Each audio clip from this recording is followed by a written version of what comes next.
Welcome to ACT news. నేను జగదీష్. బులెటిన్ల ముందుగా headlines. మరికొన్ని రైళ్లకు రైల్వే శాఖ పచ్చజెండా. ఈ నెల 12 నుండి పట్టాలెక్కనున్న మరో 80 రైళ్లు.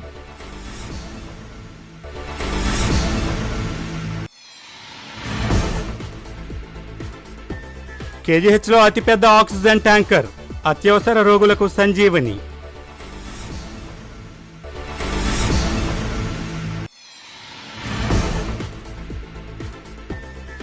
జిల్లాపై కరోనా కనికరం, తగ్గిన కేసులు.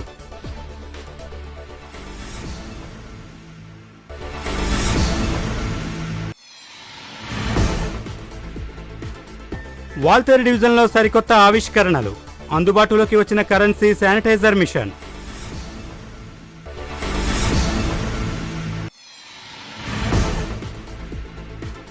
విశాఖ పరిపాలనా రాజధాని కోసం ఉత్తరాంధ్రుల ఉద్యమం. 3వ రోజు కొనసాగిన దీక్షలు. ఇక డీటెయిల్స్ చూస్తే, కరోనా కారణంగా నిలిచిపోయిన మరికొన్ని రైళ్లకు రైల్వే శాఖ పచ్చజెండా ఊపింది. ఈ నెల 12 నుంచి మరో 80 ప్రత్యేక రైళ్లు పట్టాలెక్కనున్నాయి. ఈ రైళ్లలో రిజర్వేషన్ సౌకర్యాన్ని 10 నుంచి ప్రయాణికులకు అందుబాటులోకి తీసుకురానున్నారు. కరోనా కారణంగా నిలిచిపోయిన పలు రైళ్లను ప్రయాణికుల సౌకర్యార్థం పునరుద్ధరించాలని రైల్వే శాఖ నిర్ణయించింది. ఇప్పటికే దేశవ్యాప్తంగా 230 రైళ్లు నడుస్తున్నాయి. వాటికి అదనంగా మరో 80 రైలు సర్వీసుల్ని పునరుద్ధరిస్తూ రైల్వే బోర్డు నిర్ణయం తీసుకుంది. ఈ నెల 12 నుంచి ఈ రైళ్లు పట్టాలెక్కనున్నాయి. వీటిలో east Coast railway Waltair division పరిధి విశాఖ నుంచి విశాఖ మీదుగా ప్రయాణించే పలు రైళ్లను రైల్వే బోర్డు ప్రకటించింది. ఈ స్పెషల్ రైళ్లకు రిజర్వేషన్ ఈ నెల 10వ తేదీ నుంచి ప్రారంభమవుతోంది. Visakhapatnam Korba, Visakhapatnam daily special express 12 నుంచి విశాఖలో ప్రారంభమై ప్రతిరోజు రాత్రి 8:05 బయలుదేరుతుంది. అలాగే తిరుచిరాపల్లి హౌరా తిరుచిరాపల్లి వీక్లీ స్పెషల్ రైలు ఈ నెల 15 నుంచి ప్రారంభమై ప్రతి మంగళ శుక్రవారాలలో రాత్రి 8 గంటలకు తిరుచిరాపల్లిలో బయలుదేరుతుంది. దేశం మొత్తం స్పెషల్ ట్రైన్లు 80 ట్రైన్లు నడుపుతారని చెప్పారు. అయితే ఈ 80 ట్రైన్లు కూడా అందులో విశాఖపట్నం నుండి కలకత్తా కానీ, బెంగళూరు కానీ, నెక్స్ట్ ఇంకా సూరత్, ఇవన్నీ ట్రైన్లు నడిపితే మాలాంటి వ్యాపారులకి చాలా వెసులుబాటుగా ఉంటుంది. ఎందువల్లంటే మేము వ్యాపారం చేయాలనుకుంటే ట్రైన్లు ఆశ్రయించడం తప్పదు కంపల్సరీగా. కానీ లాక్డౌన్లో రైల్వే శాఖ తీసుకునే మంచిదే, కానీ కాదు. దశల వారీగా ఎప్పుడైతే రైల్వే శాఖ సెంట్రల్ బోర్డు అంతా కూడా ఈ అన్లాక్ తగ్గించిందో, ఈ రైల్వే శాఖ కూడా ట్రైన్లు పెంచుతూ వస్తుంది. విశాఖపట్నం నుంచి కూడా కొన్ని ట్రైన్లు పెంచితే మాకు చాలా ఆనందంగా ఉంటుంది. మాలాంటి వ్యాపారులు ఇప్పుడు సూరత్ వెళ్ళి, కలకత్తా వెళ్ళి కొన్ని వస్త్రాలు తెచ్చుకోవాలి, అలాగే బెంగళూరు నుంచి కొన్ని వస్త్రాలు తెచ్చుకోవాలి. అలాగా ఇది తెచ్చుకుంటే మాలాంటి వాళ్ళకి కొంత ఊరట కలుగుతుంది. ఆర్థిక పరంగా మేము కూడా కొంత పుంజుకోవడానికి అవకాశం ఉంటుంది. ఇంకో విషయం ఏంటంటే ఈ వచ్చేది పండగ, దసరా పండగ. మరి దసరా పండగకి మేము వస్త్రాలు తెచ్చుకోవాలి. ఈ మధ్య రైల్వే శాఖ కొన్ని ప్రకటన చేసింది కాబట్టి మా విశాఖపట్నం నుండి కొన్ని ట్రైన్లు, దూరం వెళ్ళే ట్రైన్లు కానీ ఏమైనా మాకు వెసులుబాటు కల్పిస్తే కొన్ని సామాన్లు తెచ్చుకొని ఇక్కడ అమ్ముకోవడానికి మాకు చాలా ఆర్థిక పరంగా ఇబ్బంది లేకుండా ఉంటుందని మేము కోరుకుంటున్నాం. కేజీహెచ్ ప్రాంగణంలో నూతనంగా నిర్మించిన సిఎస్ఆర్ బ్లాక్ 20,000 లీటర్ల సామర్థ్యం కలిగిన అతిపెద్ద ఆక్సిజన్ ట్యాంకర్ నిర్మాణం చేశారు. ఈ ట్యాంకర్ ఏర్పాటు చేయడం వలన కరోనా రోగుల అత్యవసర సేవలు అందించేందుకు ఎంతగానో ఉపయోగపడుతుందని కేజీహెచ్ పర్యవేక్షణ అధికారి డాక్టర్ సుధాకర్ తెలిపారు.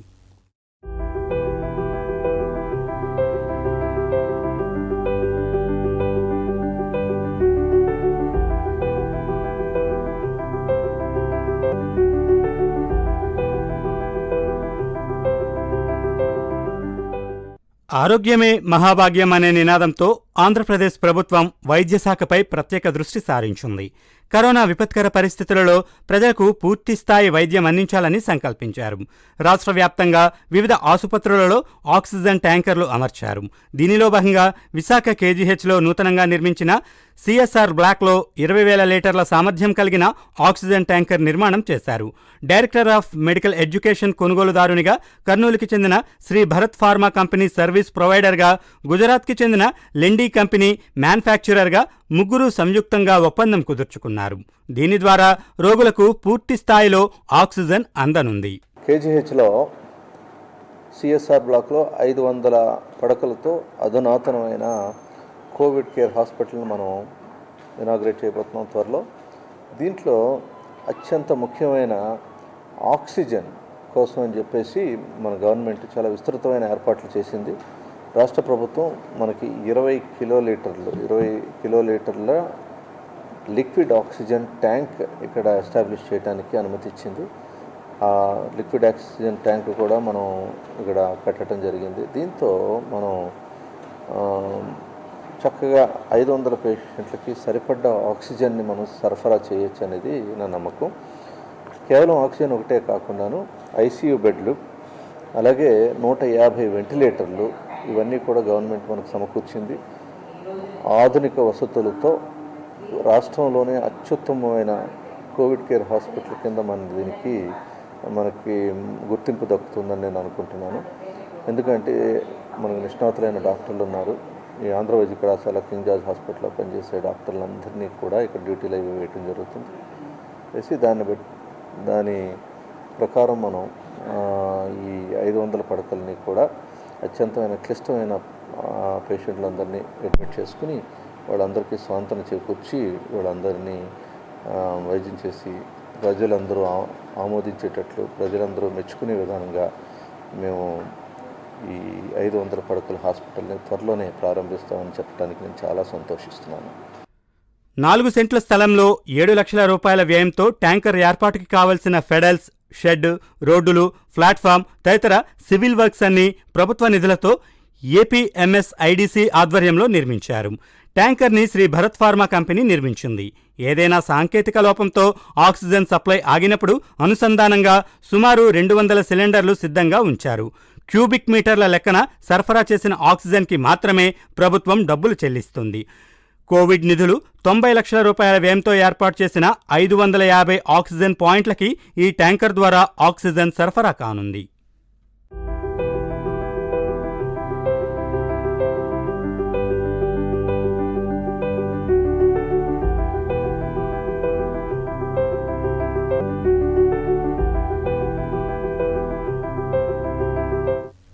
జిల్లాలో కరోనా జోరు కాస్త తగ్గింది. కేసుల నమోదులో మహమ్మారి కనికరించింది. వైరస్ శాంతించడంతో కొంత ఊరట చెందిన ప్రజలు మరణాల నమోదులో మహమ్మారి రాజీ పడకపోవడంతో మరోపక్క ఆందోళనకు గురవుతున్నారు. తాజాగా 573 కొత్త కేసులు నమోదయ్యాయి. దీంతో మొత్తం పాజిటివ్ కేసుల సంఖ్య 41,517కు చేరాయి. చికిత్స పొందుతూ 5 మృతి చెందారు. దీంతో మరణాల సంఖ్య 289గా నమోదయ్యాయి. జిల్లాలో కరోనా ఉనికిని చాటుతోంది. కేసుల నమోదులో కాస్త ఉపశమించడంతో ప్రజలు ఊరట చెందారు. అదే సమయంలో మరణాల నమోదులో వెనక్కి తగ్గకపోవడంతో ఆందోళన చెందుతున్నారు. కొత్తగా 573 మంది వైరస్ బారిన పడ్డారు. చికిత్స పొందుతూ 5 మృతి చెందారు. దీంతో మొత్తం పాజిటివ్ కేసుల సంఖ్య 41,517కు, మృతుల సంఖ్య 289కి చేరాయి. 35,241 మంది డిశ్చార్జ్ అయ్యారు. 5,987 మంది వివిధ ఆసుపత్రుల్లో చికిత్స పొందుతున్నారు.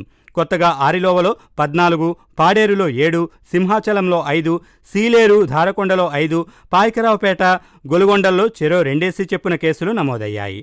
ప్రజలు స్వీయ రక్షణ చర్యలు పాటించడం ద్వారానే వైరస్ కట్టడికి అడ్డుకట్ట పడుతుంది. సృజనకు అద్దం పట్టే ఆవిష్కరణలో ఔరా అనిపించుకుంటున్న వాల్తేర్ రైల్వే డివిజన్ ఇప్పుడు మరో ఘనతను సాధించింది.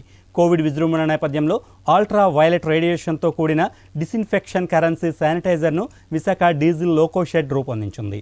పేపర్ ఫైళ్లు, కరెన్సీకి వైరస్ సోకకుండా చేయడమే ఈ ఆవిష్కరణ లక్ష్యం.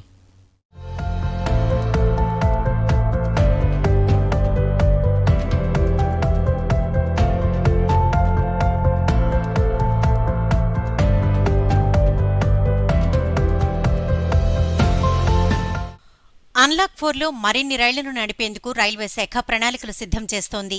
ఈ నేపథ్యంలో వైరస్ను సమర్థవంతంగా నిరోధించే ఆవిష్కరణలపై దృష్టి సారించింది. ఈ విషయంలో వాల్తేర్ రైల్వే డివిజన్ దేశంలోని అన్ని డివిజన్ల కన్నా ముందంజలో ఉంటూ సరికొత్త ఆవిష్కరణలతో సత్తా చాటుతోంది. ఈ క్రమంలో డిజిన్ఫెక్షన్ కరెన్సీ శానిటైజర్ను రూపొందించింది. లోకోషెడ్ ఉద్యోగులు ఈ టూల్ బాక్స్ను తయారు చేశారు.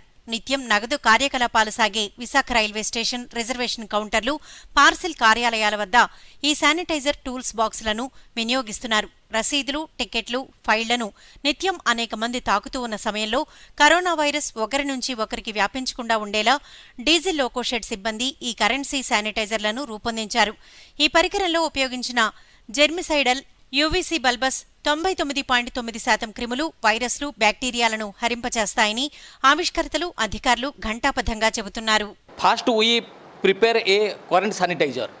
This current sanitizer, our frontline staff, the reservation clerks, they are taking currency notes from passenger and they receive in the other end. Similarly, they prepare the ticket and hand over to the passenger. So, as this bacteria is also a transmissible agency in the paper, so our first target is to give a safeguard to our frontline staff, and I make as per the advice of headquarters, we prepare 150 numbers of this currency sanitizer stands. It is simply made a UVC lamp. It is having UVC lamp and a drawer which is pulled towards the passenger, as well as it can be taken pull back to the reservation clerk.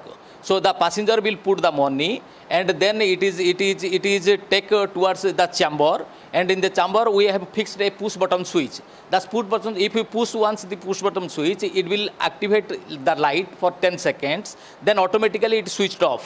Then the reservation clerk, he will pull the drawer towards him and take out the money. Then after preparing the reservation ticket, with the reservation ticket, the remaining currency, he will put inside this tray. Again, it will be after sanitization, it will be pushed towards the passenger and he will taken out. So such way we can able to give a safe support to both our staff as well as to the passenger. ప్రయాణికులు కౌంటర్లో request స్లిప్లు, నగదు వంటివి ఈ sanitiser ట్రేలో వేస్తారు. అది scan చేసిన తర్వాత కౌంటర్లో సిబ్బంది దీనిని తీసుకుంటారు. అలాగే ప్రయాణికులకు అందజేయవలసిన టికెట్లు, రసీదులు కూడా ఈ ట్రేల ద్వారానే ప్రయాణికులకు అందజేస్తారు. వీటి పనితీరు పరిశీలించిన ఈస్ట్ కోస్ట్ రైల్వే సంతృప్తి వ్యక్తం చేసి సిబ్బందిని అభినందించింది. తన పరిధిలోని అన్ని కౌంటర్లకు అవసరమైన 150 కరెన్సీ శానిటైజర్లను తయారు చేయవలసిందిగా సూచించింది. ప్రస్తుతం 24 యూనిట్లను అందించారు. మిగిలిన పరికరాల తయారీలో లోకోషెడ్ సిబ్బంది ప్రస్తుతం నిమగ్నమై ఉన్నారు.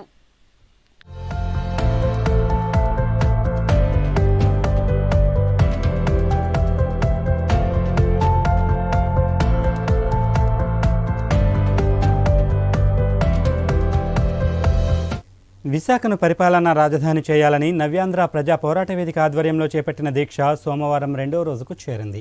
వ్యవస్థాపక అధ్యక్షుడు తాళ్లూరి శరత్ చంద్ర, చీపురుపల్లి స్వరూప్ 48 గంటల ఆమరణ దీక్ష చేపట్టారు. 49వ వార్డు వైసీపీ కార్పొరేటర్ అభ్యర్థి అల్లు శంకరరావు శిబిరానికి చేరుకొని మద్దతు తెలిపారు. ఈ సందర్భంగా ఆయన మాట్లాడారు. విశాఖ పరిపాలనా రాజధాని అవుతుంటే చంద్రబాబు కుట్రలు చేయడం తగదన్నారు. అన్ని ప్రాంతాలను అభివృద్ధి చేయాలనే ముఖ్యమంత్రి జగన్మోహన్ రెడ్డి ఆలోచనను స్వాగతిస్తున్నామన్నారు.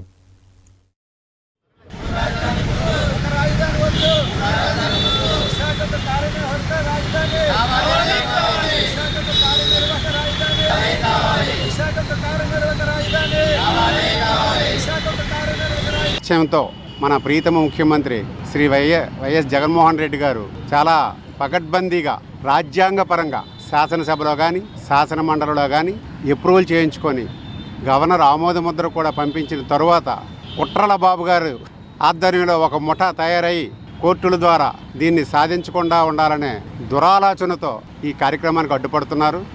ఈ సందర్భంగా మా యొక్క ఉత్తర నియోజకవర్గమైన సమన్వయకర్త అయినటువంటి కేకే రాజు గారి ఆధ్వర్యంలో మన యువత నాయకులు శరత్చంద్ర గారు మరియు స్వరూప్ గారు కార్యనిర్వాహక రాజధాని సాధన విశాఖపట్నం సాధించే క్రమంలో 48 గంటల నిరాహార దీక్ష చేస్తున్నారు.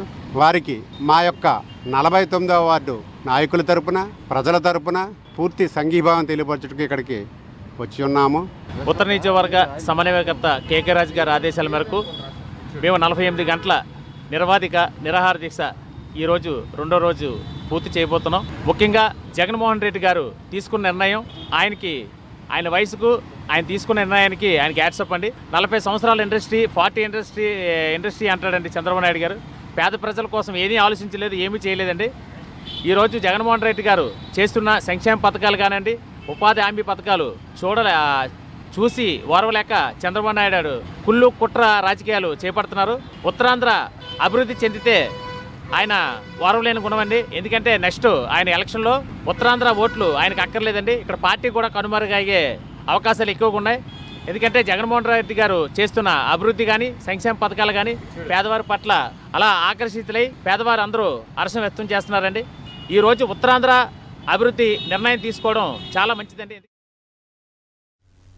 వాసవి క్లబ్ వ్యవస్థాపకుడు దివంగత కేసీ గుప్తా జన్మదినం సందర్భంగా వాసవి క్లబ్ ఆధ్వర్యంలో వారం రోజుల పాటు సేవా కార్యక్రమాలు నిర్వహిస్తున్నారు. దీనిలో భాగంగా విశాఖపట్నం వాసవి క్లబ్ ఆధ్వర్యంలో గత 5 రోజులుగా పలు కార్యక్రమాలు నిర్వహించారు. 6వ రోజు నగరంలో జర్నలిజం విభాగంలో ఉత్తమ సేవలు అందిస్తున్న 5 జర్నలిస్టులను స్థానిక హోటల్లో సన్మానించారు. ACT TV reporter Srinivasarao, Prajasakti దినపత్రిక reporter PJ Naidu, HMTV channel reporter Bangaru చిట్టిలతో పాటు ACT TV video journalist Surya, HMTV శేఖర్లను సన్మానించారు. ఈ సందర్భంగా వాసవి క్లబ్ అధ్యక్షుడు వి సూర్యప్రకాష్ మాట్లాడారు. ప్రజలకు ప్రభుత్వానికి మధ్య వారధిగా ఉంటూ సమాజ శ్రేయస్సుకి పాటుపడే జర్నలిస్టులను సన్మానించడం ఆనందంగా ఉందన్నారు. సెలబ్రేషన్స్ ముగింపు రోజు వాసవి క్లబ్ శ్రేయోభిలాషులను సన్మానించనున్నట్లు తెలిపారు. ఈ కార్యక్రమంలో సెక్రటరీ డి సోమేశ్వరరావు, కోశాధికారి ఎస్కే ప్రతాప్ పాల్గొన్నారు. ఫౌండరు కేసీ గుప్తా గారు జన్మదినం సందర్భంగా త్రూఅవుట్ ఇండియా అంతాను మనం వాసవి వీక్ జరుపుకుంటామండి. ఒక్కొక్క రోజు ఒక్కొక్క కార్యక్రమాలు చేస్తుంటామండి. ఆ వాసవి వీక్ సందర్భంగా ఈరోజు మన జర్నలిస్ట్ డే కాబట్టి వాసవి వీక్ 6th డే మరియు ఈరోజు జర్నలిస్టులు కాబట్టి మన ప్రముఖ జర్నలిస్టులని మన వాసవి క్లబ్ విశాఖపట్నం సత్కరించుకోవడం జరిగిందండి. ఈరోజు ఈ కార్యక్రమానికి విచ్చేసిన జర్నలిస్టులు అందరికీను ముఖంగాను కృతజ్ఞతలు తెలుపుతున్నానండి. తర్వాత ఏంటంటే ఈ కార్యక్రమం గత కొన్ని సంవత్సరాలుగాను త్రూఅవుట్ ఇండియా అంతానో జరుపుకుంటున్నారండి. ఈ మహమ్మారి కరోనా టైంలో కూడాను ఏదో విధంగా కొంచెం ఉడతా భక్తిగా మామూలుగా చేయకుండా ఉండడానికి చాలా సింపుల్గాను కొద్దిమందిని పిలిపించి ఈ కార్యక్రమం ప్రతి చోట జరిపించబడుతుందండి. ఈ కార్యక్రమం విచ్చేసిన అందరికీ ప్రాతికేయులకి, ఎడిటర్స్కి, అందరికీ జర్నలిస్టులకి అందరికీ ఒక్కసారి కృతజ్ఞత తెలుపుతున్నామండి. జయ వాసవి. మహావిశాఖలోని ప్రముఖ ప్రదేశాల్లో మాధవధార ఒకటి. మాధవస్వామి కొలువై ఉన్నందున ఈ ప్రాంతానికి మాధవధార అనే పేరు వచ్చింది. ఇక్కడ ఉన్న మహిమాన్విత ఆలయాల్లో అతి పురాతనమైనది మాధవస్వామి ఆలయం. ఈ ఆలయ విశిష్టతపై ఏసీటీ ప్రత్యేక కథనం.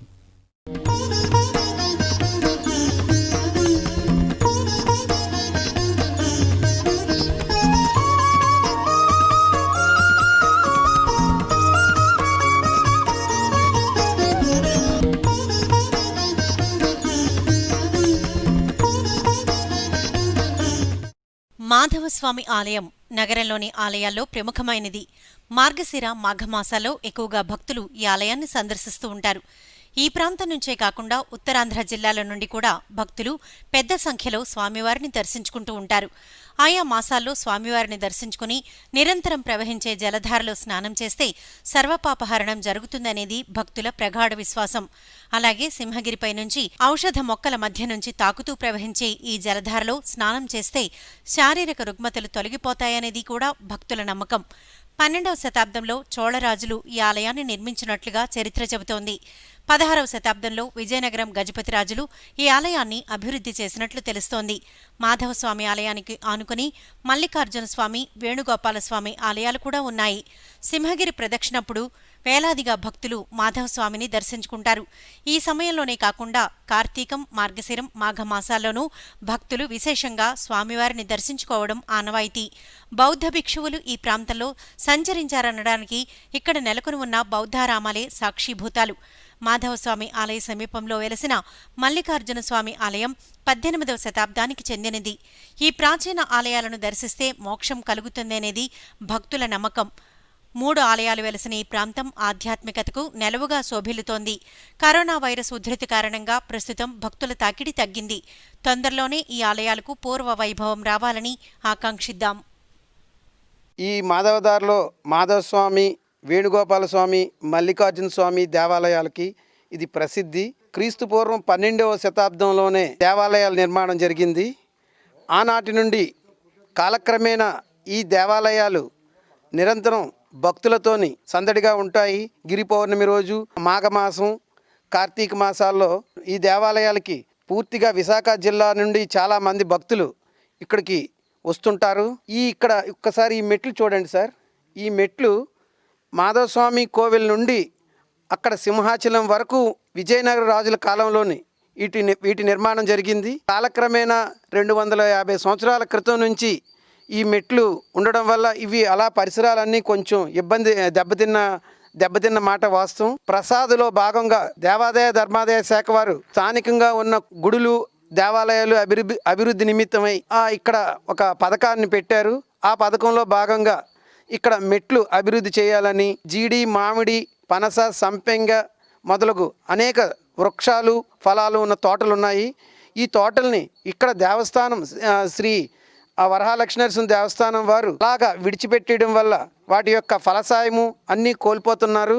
భూమిని కూడా అలాగా సారూప్యత అంతా పోతుంది. తద్వారా ఇవి నిర్వీర్యమైపోయే అవకాశాలు ఉన్నాయి. మాధవధారకు వస్తే ప్రకృతి ఎంతో రమణీయంగా ఉంటుంది. చుట్టుప్రక్కల కొండలు, చక్కని చుట్టుపక్కల పచ్చని తోటలుతో ఇవి ఉన్నాయి. వీటన్నిటినీ మనం కాపాడుకోవాల్సిన బాధ్యత ఉంది. టూరిజం శాఖ వారు కూడా దీన్ని గుర్తించి పురాతన దేవాలయాలు ఇవి క్రీస్తు శకం 12వ శతాబ్దానికి చెందిన ఈ పురాతన దేవాలయాలని కూడా టూరిజం శాఖ వారు గుర్తించి వాటిని అభివృద్ధి పరుస్తారని నేను ఆకాంక్షిస్తున్నాను. ఈ మాధవస్వామి, వేణుగోపాల స్వామి, మల్లికార్జున స్వామి దేవాలయాలకు అనుబంధంగా దేవస్థానం వారు కిందన ముఖద్వారాన్ని నిర్మిస్తే మాకు అందరికీ చాలా ఆనందకరంగా ఉంటుందని మరోసారి వేడుకుంటున్నాము.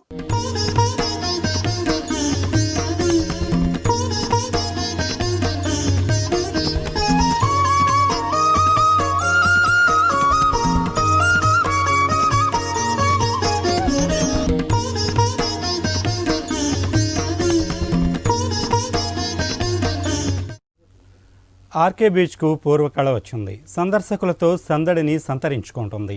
లాక్డౌన్ కారణంగా చాలా రోజుల పాటు బోసిపోయిన బీచ్కు సందర్శకులు పోటెత్తుతున్నారు. సాగర తీరం పూర్వ వైభవాన్ని సంతరించుకుంటుంది. సందర్శకులతో కళకళలాడుతోంది. లాక్డౌన్ కారణంగా చాలా రోజులుగా బీచ్ బోసిపోయిన సంగతి తెలిసిందే. తాజాగా కేంద్ర ప్రభుత్వ మార్గదర్శకాలతో పర్యాటక కేంద్రాలు తెరుచుకుంటున్నాయి. దీంతో ఆర్కే బీచ్, రుషికొండ, సాగర్ నగర్ తదితర బీచ్లు కళకళలాడుతున్నాయి. దీనికి తోడు ఆదివారం వీకెండ్ కావడంతో వందలాదిగా వచ్చిన సందర్శకులతో ఆర్కే బీచ్ నాటి శోభను సంతరించుకుంది. ఆర్కే బీచ్ నుంచి భీమిలి బీచ్ వరకు తీరంలో సందర్శకుల రద్దీ పెరగడంతో చిరు వ్యాపారుల ఆశలు చిగురించాయి.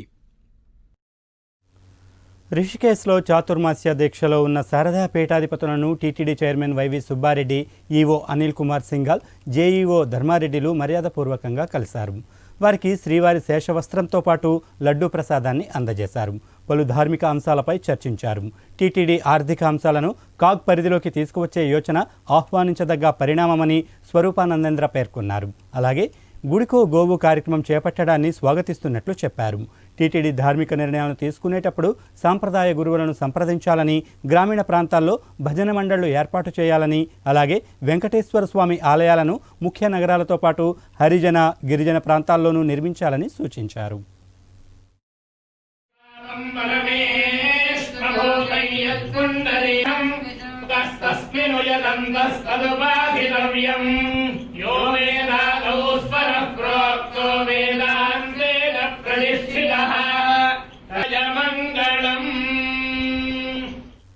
విశాఖను పరిపాలనా రాజధాని చేయాలన్న డిమాండ్తో ఉత్తరాంధ్ర ప్రతినిధుల సంఘం ఆధ్వర్యంలో జీవీఎంసీ గాంధీ విగ్రహం వద్ద చేపట్టిన దీక్ష సోమవారం 3వ రోజుకు చేరింది. ఉత్తరాంధ్ర జిల్లాలు, గిరిజన ప్రాంతాల నుంచి వివిధ సంఘాల నేతలు శిబిరానికి చేరుకుని సంఘీభావం తెలిపారు. ఈ సందర్భంగా సంఘం చైర్మన్ జార్జి బంగారీ మాట్లాడుతూ పరిపాలనా రాజధాని ఏర్పాటు చేసే వరకు తమ ఉద్యమం ఆగదన్నారు. అవసరమైతే ఆమరణ నిరాహార దీక్షకు కూడా సిద్ధమన్నారు. అధికారిక కట్టడాలకి, నిర్మాణాలకి పునాదిరాయిలు వేసి ఆ రోజు ప్రకటన కూడా చేయాలి. మరి అలా కాని పక్షంలో అక్టోబర్ 2 నుంచి నిరవధిక నిరాహార దీక్ష చేస్తామని చెప్పేసి కూడా హెచ్చరిస్తా ఉన్నాం. మరి ఇప్పటివరకు కూడా చాలామంది ప్రాంతాల నుంచి మాకు మద్దతు తెలియజేస్తూ ఉన్నారు. రేపు శ్రీకాకుళం నుంచి ఒక 2 బృందాలు వచ్చి మాతో మద్దతు తెలియజేసి రేపు వరకు వాళ్ళు కూర్చుంటారు. అలాగే ఈ ప్రాంతాల్లో బలంగా ప్రజల్లో ఈ పరిపాలనా రాజధాని కావాలనేటువంటి కోరిక, ఆలోచన ఉంది. సీఎం జగన్మోహన్ రెడ్డి గారి మీద పూర్తిగా నమ్మకం ఉంది. ఎందుకంటే మరి ఆయన ఏదైనా చెప్పారంటే సాధించి తీరుతారనేటువంటి నమ్మకం ప్రజల్లో కలిగింది. అయితే కొన్ని మరి వ్యతిరేక శక్తుల వలన ఈ ఉత్తరాంధ్ర కానీ విశాఖపట్నం మీద కనీసం అవగాహన లేనటువంటి, గతంలో పరిపాలన చేసినటువంటి నాయకుల యొక్క మరి వాళ్ళ యొక్క తప్పిదాల వలన కొన్ని రకాలుగా దీనికి తప్పుడు ప్రచారం చేస్తూ అడ్డుకట్ట వేసే ప్రయత్నం చేస్తున్నారు. ఎన్ని చేసినా సరే మేము చెప్తున్నాం, విశాఖలో పరిపాలనా రాజధానిని మరి ఎవరు ఆపలేరు. ఇది సాధించేదాకా మేము పోరాడి తీరుతాం. కేంద్ర ప్రభుత్వ ప్రైవేటీకరణ పారిశ్రామిక విధానాలను వ్యతిరేకిస్తూ సిఐటియు గోపాలపట్నం రైల్వే స్టేషన్ కూడలి వద్ద నిరసన చేపట్టింది. ఈ సందర్భంగా సిఐటియు నాయకులు వెంకటరెడ్డి మాట్లాడారు. లాభాల బాటలో నడుస్తున్న చమురు సంస్థలను కార్పొరేట్ శక్తులకు కారు చౌకగా కట్టబెట్టేందుకు కేంద్రం కుట్ర పన్నిందని ఆరోపించారు. అంబానీ, అదానీలకు దేశ సంపదను దోచిపెట్టేందుకే కేంద్రం ఇలాంటి విధానాలకు పాల్పడుతోందని మండిపడ్డారు. మరోవైపు కేంద్ర ప్రభుత్వ సంస్థల్లో పనిచేసే ఉద్యోగులను పనితీరు సమీక్షల పేరిట తొలగించేందుకు నిర్ణయించడం దుర్మార్గమన్నారు. ఇలాంటి విధానాలను వెనక్కి తీసుకోకపోతే తీవ్ర ప్రతిఘటన తప్పదని హెచ్చరించారు. ప్రైవేట్ వ్యక్తులకి అమ్మేసే ప్రయత్నం జరుగుతూ ఉంది. ఈరోజు బీపీసీఎల్ కంపెనీని కూడా ప్రైవేట్ వ్యక్తులకు అమ్మడానికి రంగం సిద్ధమైంది. దానికి వ్యతిరేకంగా ఈరోజు 2 రోజుల పాటు ఈవేళ రేపు సమ్మె ఆందోళన జరుగుతూ ఉన్నాయి. అందులో భాగంగా గోపాలపట్నం కమిటీ ఆధ్వర్యంలో ఈ నిరసన కార్యక్రమం, కరపత్ర పంచే కార్యక్రమం చేస్తున్నాం. నరేంద్ర మోడీ అదేవిధంగా కేంద్ర ప్రభుత్వం దృష్టిలో పెట్టుకోవాల్సింది ఏంటంటే ప్రజల ఆస్తి, ప్రభుత్వ రంగం అంటే ప్రజల ఆస్తి, ప్రజల ఆస్తిని తీసుకెళ్లి కారు చౌకగా ప్రైవేట్ వ్యక్తులకు అమ్మేసే హక్కు నీకు ఎవడిచ్చాడని ప్రశ్నిస్తున్నాం. కాబట్టి వెంటనే నరేంద్ర మోడీ గవర్నమెంట్ ఈ అమ్మేసే ప్రయత్నాన్ని వెంటనే విరమించుకోవాలని, లేని పక్షంలో పెద్ద ఎత్తున సిఐటియు ఆందోళన చేస్తుందని ఈ సందర్భంగా తెలియజేస్తా ఉన్నాం. మోడీ ప్రభుత్వం, బీజేపీ ప్రభుత్వం కేంద్రంలోకి అధికారానికి కేవలం అంబానీలు, అదానీ లాంటి కొత్త పెట్టుబడిదారులు, కార్పొరేట్ తాలూకు అవినీతి సభలతోటి గెలిచి ఈరోజు అధికారానికి వచ్చిన తర్వాత మొత్తం ప్రజలాస్తులైనటువంటి ప్రభుత్వ రంగాన్ని అంతటిని కూడా ఒకటి అమ్మేయడం అనేది జరుగుతుంది. ఈరోజు రిలయన్స్ పెట్రోలియం కంపెనీ ఏదైతే ఉందో దానిలోకి ఈ బీపీసీఎల్ కానీ అలాగే హెచ్పిసిఎల్ కానీ పెట్రోలియం ఏవైతే ఉన్నాయో ప్రభుత్వ రంగ సంస్థలన్నింటినీ కూడా ఓఎన్జీసీ వీటన్నింటినీ కూడా ప్రైవేటీకరణ చేయడం ద్వారా వాడికి దారాదత్వం చేయడానికి, కేవలం బొక్కు వాల్యూ మీద ఇవ్వడానికి అని చెప్పేసి ప్రయత్నాలు జరుగుతున్నాయి. ప్రభుత్వాన్ని రక్షించుకోవడం కోసం ఇప్పుడు జరుగుతున్నటువంటి బీపీసీఎల్ సమ్మెని సంపూర్ణంగా మేము వాళ్ళ న్యాయమైన డిమాండ్, దేశభక్తియుతమైనటువంటి సమ్మె కాబట్టి మేము సిఐటియుగా గవర్నమెంట్ డివిజన్ కమిటీ తరఫున మేము మద్దతు తెలియజేస్తున్నాం. పరవస్తు పద్యం తెలుగుదండు ఆధ్వర్యంలో మద్దిలపాలెం కూడలి తెలుగుతల్లి విగ్రహం వద్ద మాతృభాషే న్యాయం అను పుస్తకం సంస్థ వ్యవస్థాపక అధ్యక్షుడు సూరి ఆవిష్కరించారు. ఈ సందర్భంగా ఆయన మాట్లాడారు. మాజీ ఐఏఎస్ అధికారి నంది వెలుగు ముక్తేశ్వరరావు రచించారన్నారు. మాతృభాషకి అనుకూలంగా కోర్టులో తీర్పు రావడం అభినందనీయమన్నారు. దివంగత రాష్ట్రపతి ప్రణబ్ ముఖర్జీకి ఈ కార్యక్రమం అంకితమన్నారు.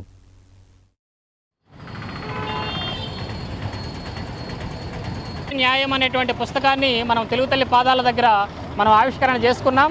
ఈ పుస్తకం యొక్క ముఖ్య ఉద్దేశం ఏంటి అంటే మాతృభాషను కాపాడుకోవాల్సిన అవసరాన్ని గురించి ప్రభుత్వానికి గడ్డి పెడుతూ మన హైకోర్టు ఇచ్చినటువంటి తీర్పు అది ఆంగ్లంలో ఉంది. కాబట్టి మన నంది వెలుగు ముక్తేశ్వరరావు గారు, మాజీ ఐఏఎస్ అధికారి గారు, ఆయన చక్కగా తెలుగులో అనువాదం చేశారు. దాన్ని పద్యపీఠం నుంచి మనము ముద్రణ చేసి అందరికీ, నాలాంటి ఇంగ్లీష్ రాని వాళ్ళందరికీ కూడా చక్కగా తెలుగు భాష గురించి, మన మాతృభాష వైభవాన్ని గురించి కోర్టు చెప్పినటువంటి విషయాలు తెలుసుకోవాలనే ఉద్దేశంతో దీన్ని ముద్రించి ఈరోజు పెద్దల చేతుల మీదుగా దాన్ని ఆవిష్కరణ చేశాం.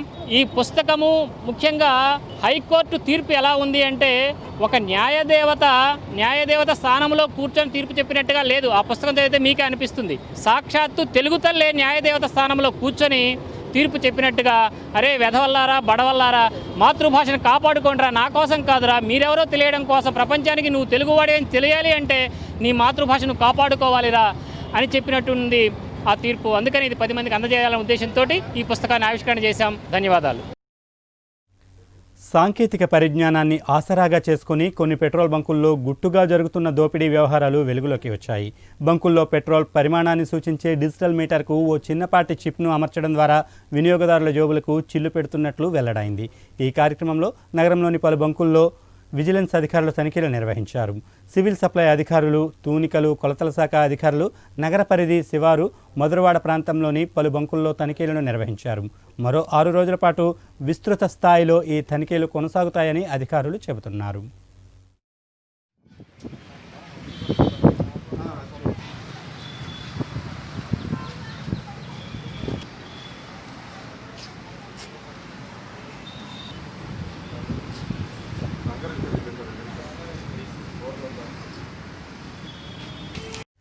ఉద్యోగులపై ఉక్కుపాదం మోపేందుకు కేంద్ర ప్రభుత్వం తీసుకొచ్చిన ఆఫీస్ మెమొరాండంకి వ్యతిరేకంగా సిఐటియు ఆధ్వర్యంలో మద్రపాలెం కూడలిలో నిరసన కార్యక్రమాన్ని చేపట్టారు.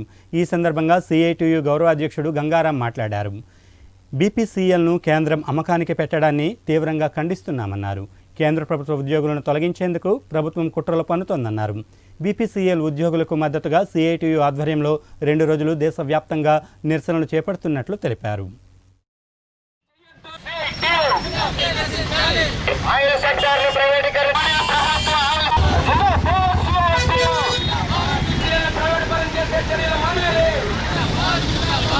ప్రభుత్వ ఆయిల్ కంపెనీలైన బీపీసీఎల్, ఐఓసీ కంపెనీలని కారు చౌకగా 1,00,000 కోట్ల రూపాయలకి మోడీ ప్రభుత్వం అమ్మేయటానికి నిర్ణయం తీసుకుంది. ఇప్పటికే బిడ్లకు కూడా ఆహ్వానం పలికింది. ఇది దేశ ద్రోహ చర్య, ఇది ప్రజా వ్యతిరేకమైనటువంటి చర్య. ఈ చర్యని మేము తీవ్రంగా ఖండిస్తూ ఉన్నాం. ఈ ప్రభుత్వ రంగ కంపెనీలని అమ్మకానికి వ్యతిరేకంగా ఆయిల్ సెక్టర్లో ఉన్నటువంటి కార్మికులందరూ కూడా సమ్మెకు కూడా సిద్ధమయ్యారు. వాళ్ళకి మేము సంపూర్ణమైనటువంటి మద్దతు కూడా తెలియజేస్తూ ఉన్నాం. ఈరోజు మన దేశంలో 100% బీపీసీఎల్, ఐఓసీ, హెచ్పీసీఎల్ కంపెనీలు ఇవి ప్రభుత్వం యొక్క ఆయిల్ కంపెనీలు. అవే ఆయిల్ సరఫరా చేస్తూ ఉన్నాయి. ప్రభుత్వ ఆధీనంలో ఉండటం వలన ఈరోజు గ్యాస్ కానీ లేకపోతే ఇతర కానీ పేదలకు ఇటువంటి సంక్షేమ చర్యలు కూడా అందుతూ ఉన్నాయి. అలాగే మన దేశం మన కాళ్ళ మీద ఆయిల్ రంగంలో నిలబడటంలో కానీ ప్రభుత్వ అజమాయిషీలో ఉండటం వల్ల ఈ ప్రజానీకానికి ఎంతో కొంత ఉపయోగం జరుగుతుంది. వీటిని గుండుగుత్తుగా ఈరోజు రిలయన్స్ సంస్థకి బీజేపీ ప్రభుత్వం కట్టబెట్టాలనేటువంటి దుర్మార్గమైనటువంటి చర్య చేపడుతూ ఉన్నది. ఇది చాలా దుర్మార్గం. బులెటిన్ ముంచే ముందు హెడ్లైన్స్ మరోసారి. మరికొన్ని రైళ్లకు రైల్వే శాఖ పచ్చజెండా. ఈ నెల 12 నుండి పట్టాలెక్కనున్న మరో 80 రైళ్లు.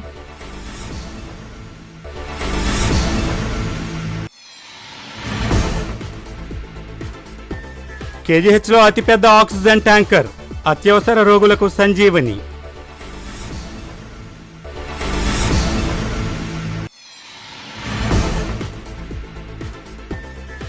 జిల్లాపై కరోనా కనికరం, తగ్గిన కేసులు.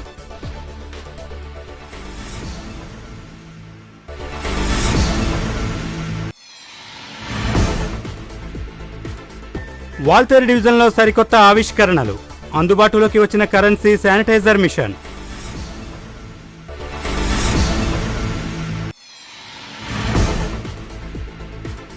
విశాఖ పరిపాలనా రాజధాని కోసం ఉత్తరాంధ్రుల ఉద్యమం, 3వ రోజు కొనసాగిన దీక్షలు. ఎస్సిటీ వార్తలు ఇంతటితో సమాప్తం. నమస్కారం.